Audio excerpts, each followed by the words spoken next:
তো কী অবস্থা রিয়াল মাদ্রিদের ভাই ব্রাদাররা, কেমন আছেন আপনারা? নিশ্চয়ই এক্সাইটেড। আমিও অনেক এক্সাইটেড। ইউসিএল শুরু হচ্ছে আজকে। অলরেডি প্লেয়িং 11ও ঘোষণা করা হয়েছে। ভিনিসিয়াস জুনিয়রকে বসিয়ে রদ্রিগোকে সুযোগ করে দেওয়ায় কীভাবে দেখছেন আপনি? রদ্রিগো কি পারবে আজকে তার সেরা সুযোগটা কাজে লাগাতে?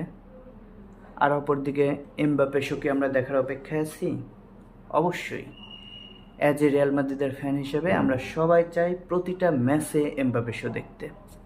ডেফিনেটলি আমাদের মেন ম্যান এমবাপ্পে। ফুটবল একটা একক খেলা নয়, দলীয় খেলা। অবশ্যই ভালো কিছু করতে হলে দলীয় পারফরমেন্স প্রয়োজন, সেটা গোলকিপার থেকে শুরু করে স্ট্রাইকার পর্যন্ত, এ টু জেড। আমরা আশা করি রিয়াল মাদ্রিদ আজকে জিতবে। হালা মাদ্রিদ।